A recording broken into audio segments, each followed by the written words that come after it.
Imagine walking for months, crossing forests, mountains, rivers, and unknown territories, carrying weapons, heavy armor, and almost no supplies, without knowing exactly how long the journey will last. Now imagine doing this not with 10 men, nor 100, but with 40,000 people. Knights, soldiers, peasants, pilgrims, women, and children, all slowly advancing toward Jerusalem. There were no supply trucks, no mobile warehouses, no organized roads, and no stockpiles previously distributed along the way. And yet, these people did not starve. The true enigma of the Crusades lies not only in the battles or the faith that moved them, but in something far more practical and far more impressive. How did this enormous army manage to eat every single day during a march of thousands of kilometers? The common image we have is of men simply carrying food in sacks as they walk, but that would be impossible for more than a few days. Food spoils, the weight becomes unbearable, and the amount needed to feed thousands of people quickly exceeds any individual's capacity to carry it. The solution was not in what they carried, but in what they found along the way. And once again, the answer leads back to something that had already existed in Europe long before the First Crusade. The organized structure of the church spread across the entire continent.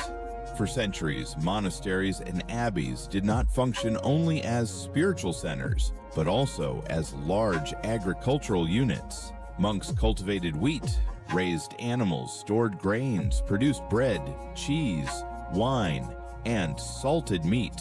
These places were self-sufficient by necessity, prepared to survive harsh winters, periods of scarcity, and to receive travelers and pilgrims who crossed Europe toward holy sites. When the crusade was called, this network was already in place. What changed was not the structure, but the scale. Months before many crusaders left their cities, messages had already been sent ahead. Monasteries along the routes knew that large groups would pass through. This allowed them to prepare additional food stocks, organize reception, and distribute resources in a controlled way.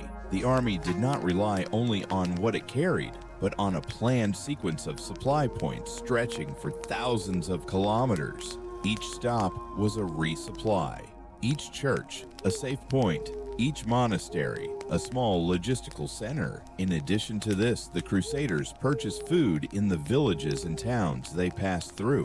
The church also encouraged the local population to cooperate, selling provisions, offering hospitality, and helping the journey continue. In many cases, the arrival of the Crusaders was expected in advance. Information traveled faster than the men themselves. By the time they arrived, the essentials were already prepared. The diet of these travelers had to be practical, durable, and energy-rich. Hard bread, grains, aged cheese, salted meat, dried fish, wine diluted with water, and simple soups made from whatever was available. Nothing sophisticated, but extremely functional. Foods that could be stored for long periods, transported with relative ease, and distributed quickly to large groups. Eating was not a moment of comfort, but of organized survival. What is most impressive is that most of these men were unaware of this entire system. To them, it simply seemed that there was always enough food at the right moment. But behind this apparent simplicity was a network of preparation, communication, and coordination involving hundreds of religious communities spread across Europe. What seemed like a daily miracle was, in fact, the result of centuries of quiet organization. This completely changes the way we see the Crusades. They were not merely crowds walking driven by faith. They were a movement sustained by one of the most efficient structures in the medieval world, a system that allowed thousands of people to cross a continent without depending on luck or improvisation.